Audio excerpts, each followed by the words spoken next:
The separation of powers doctrine establishes the requirement that the functions of government should be separate from one another.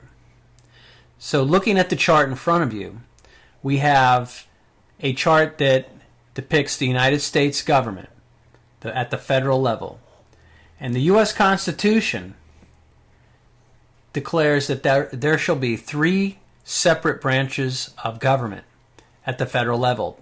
There's a legislative branch, an executive branch, and a judicial branch. They all have different functions. The legislative branch writes the law, the executive branch enforces the law, the judicial branch interprets the law. Okay, now part of the separation of powers doctrine is that although each branch has its own function to perform, it is not supposed to perform the other branch's functions. So Congress writes the law, and it is not the realm of or it is not in the realm of power of the executive branch and the president, or the judicial branch, headed up by the United States Supreme Court, to pass legislation. Now, the executive branch enforces the law. That's not the realm or within the realm of the legislative branch, etc. So they have different functions, and they cannot perform one another's function. If you look in the United States Constitution, there's no section that says separation of powers doctrine or section. It's a belief and a philosophy that the framers of the Constitution relied upon when they agreed upon and debated how the government should be structured. So the idea that at one particular level we have, meaning the federal level, we have multiple functions, and that the functions are separated by branch, and that the branches cannot perform one another's function, that itself is the embodiment of the separation of powers doctrine. Again, the fact that the branches are separated is established through how the Constitution is written. And the words of the Constitution, there's not necessarily a section of the Constitution that says separation of powers doctrine, section, etc. Okay. Now, the separation of powers doctrine exists at the federal level, but it also exists at the state level. So we know there's 50 states, California being one of them. At the California level, the state government, centered in Sacramento, has separation of powers as well. There's an executive, the governor, a state legislature, right, which is the legislative branch, and then there's a state judicial branch, okay, the court system. So separation of powers exists at particular levels of government. There's the federal level, and then there's various state levels, okay, and then of course there's local government.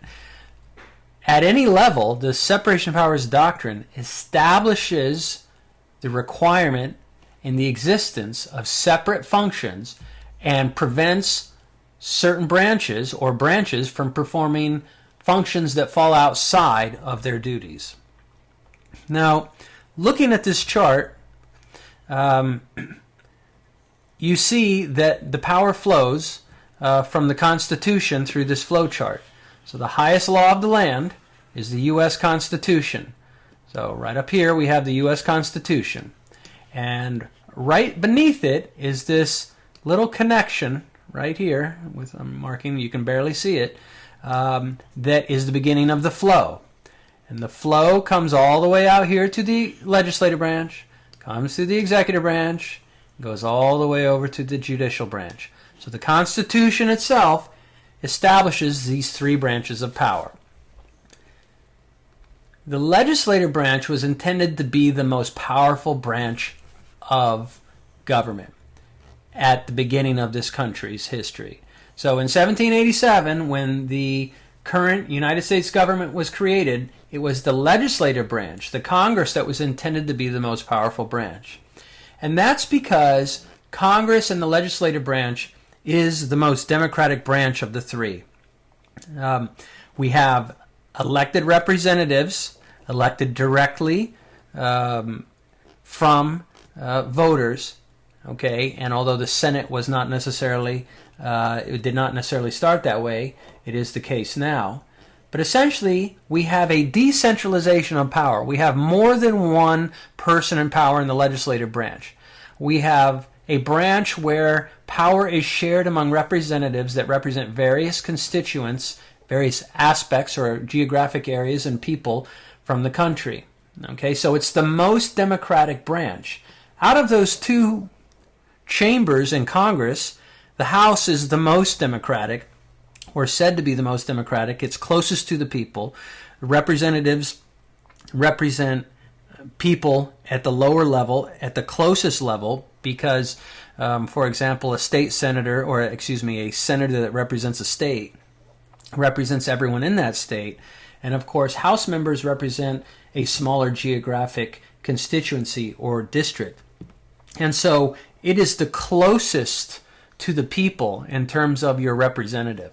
So we have Congress, the most democratic branch. It was intended to be the most democratic branch. But currently, in the 21st century, although Congress has enormous amounts of power, it is really not the most powerful branch. We could debate whether or not it's the executive branch or the judicial branch.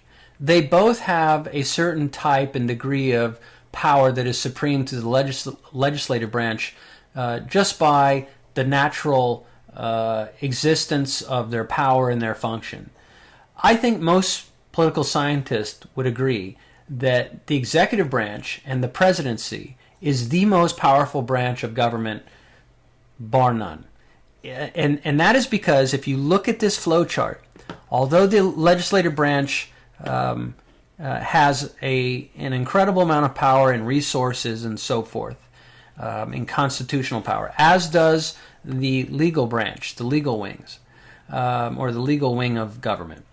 This down here, this small little connecting part of the flow chart, you'll see it connects basically the executive branch to the remainder of the government. 15 cabinet departments, as well as a lot of independent agencies, government corporations, and so forth.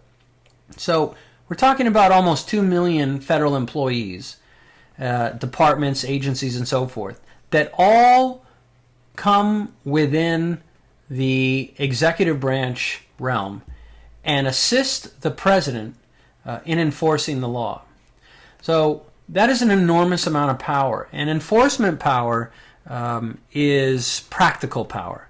So if we look at the various aspects of government here, the Department of Defense, the military, if we look at essentially the Department of Justice, the U.S. attorneys, and the FBI, investigative unit of the federal government, if we look at just those as an aspect of presidential power, that is pure practical enforcement power.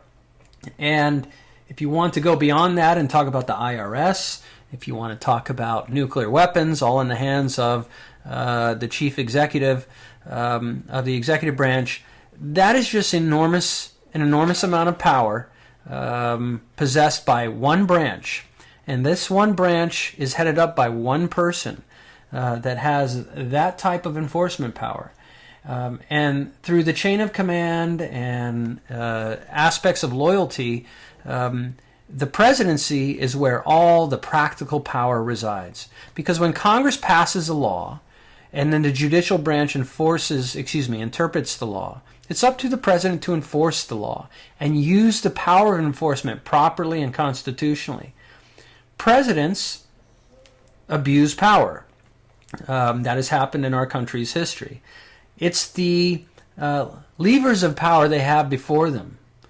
This enormous set of power of enforcement, people that report to him or her, Department of Defense, the military, the legal system, etc. The policing of America is so much power that this is where the major concern comes in terms of making sure that there's not an abuse of power.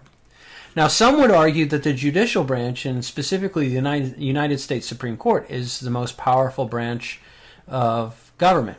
And there is an argument to be made there, and that's because the Supreme Court, through the evolution of legal doctrine in this country, is the final arbiter has the final say of what is and is not constitutional in most aspects of our society.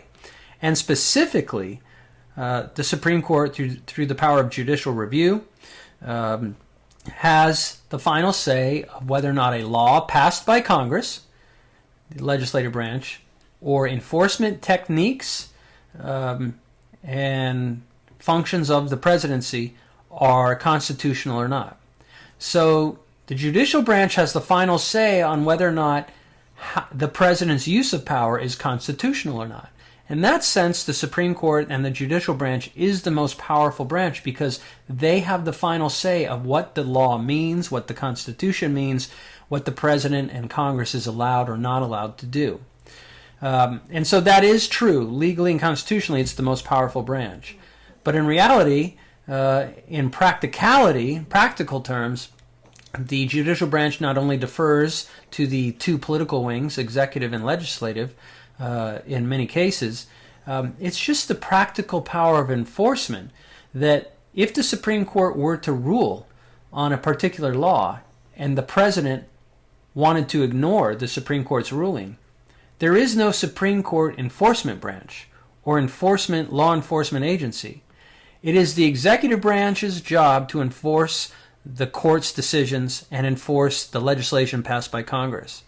If a president ignores that, there are not people in those other branches that have the same type of practical power to stop him or her or enforce the president's or force the president's hand. Of course, there are constitutional and legal actions that can be taken, such as impeachment and so forth. But what I'm talking about is practical power, resources, people, weapons, etc., at the control of an executive. That is an enormous amount of power, and the presidency has evolved quite a bit. So it's something you should be aware of, that we have three branches of power. Neither branch is allowed to perform one another's functions.